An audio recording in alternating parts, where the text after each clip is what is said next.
Hey guys, what's going on? Laying back for another Netflix review, and today I'm going to be talking about This Is Not a Comedy.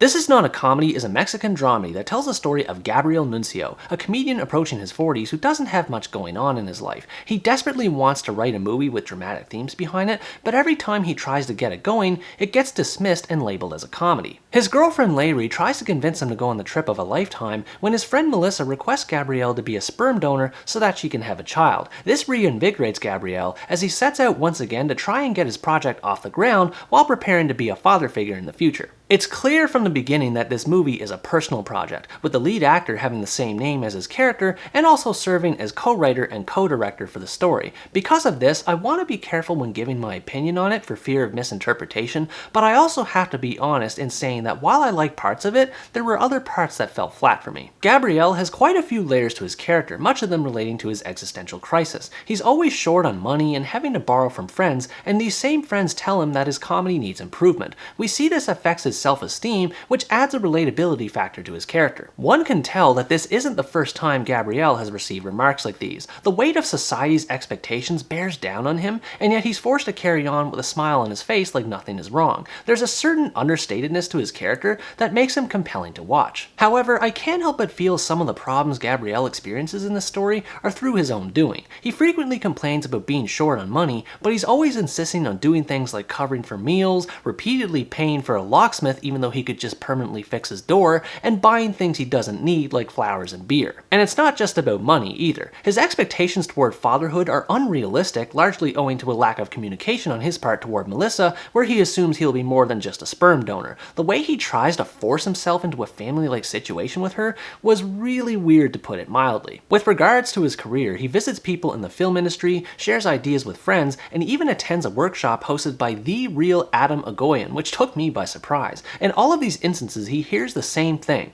I don't get it. Is this stage play? This should be a comedy. These are the kinds of things that I like to think every filmmaker can relate to in some way. I can only imagine how frustrating it is to have people not just misinterpret one's work, but also trying to insert themselves into it and change it altogether. And the movie is excellent at conveying how this frustration builds in Gabriel. But despite the emotional buildup that happens, the end result with Gabriel's story idea has zero payoff, because he never makes any real advances with moving things past the conceptual stage until the last few minutes of the story, without any prior setup. The sequence of events leading to and including this ending left me scratching my head. It's kind of weird because the pacing of the movie is all over the place. The premise of Gabriel donating sperm to Melissa is communicated within the first few minutes, only for the movie to hold off and the two meeting again for another 20 minutes or so before a decision is made. I don't mind Gabriel taking time to think, because donating sperm to a friend is a fairly big decision that shouldn't be taken lightly, but there's still some sort of disconnect at play with how Gabriel wants to be a father and yet never makes any preparations for being one. The only indication of this is when he signs up to be what I believe is a foster parent for a dog. Now, while this isn't exactly the same as being a parent to a human child, his scenes with the dog were pretty cute and charming. There's a great running gag as well with a mistake regarding the dog's name, and it was hilarious to see Gabriel trying to explain himself to people about it. As funny as some of these scenes can be though, I kept wondering to myself when this movie was going to take off with its main ideas. The story moves at an unusually slow pace after the beginning, which I suppose was done intentionally to communicate the tedium of Gabriel's life,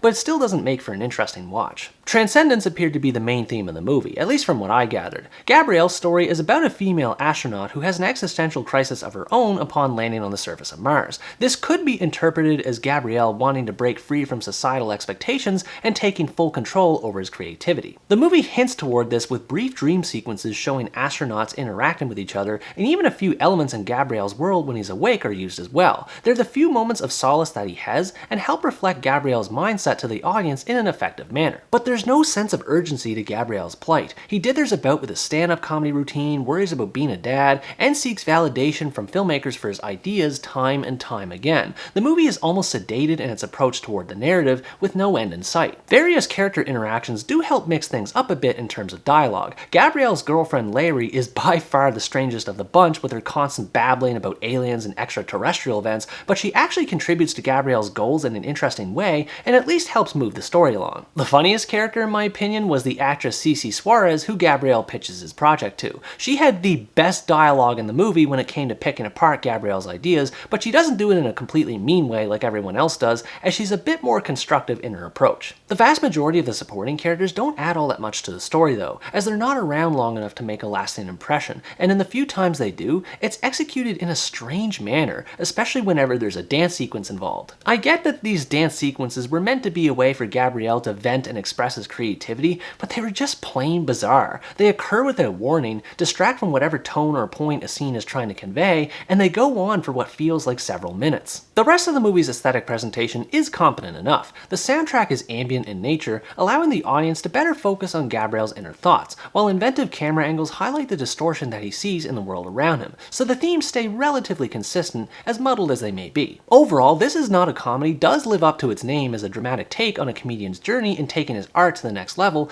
but it doesn't always hit the mark. If you're looking for a drama with comedic elements that has existential themes behind it, and don't mind one that moves at an extremely slow pace, you might enjoy it to a certain extent. It's a bit too all over the place for my liking, but there is something of value to be found in its examination of societal pressures and life purpose. If it was a bit faster in pace and a lot less confusing, I think it would have fared much better in the long run. What did you think about this movie? Did it resonate with you on a personal level, or did it confuse you too much to make sense of it? Let me know in the comments below. Anyways guys, that's going to wrap up my review of This Is Not a Comedy. Thanks for watching this video, I hope you enjoyed it, and as always stay tuned for the next part, where next time I review the Lebanese comedy, Perfect Strangers.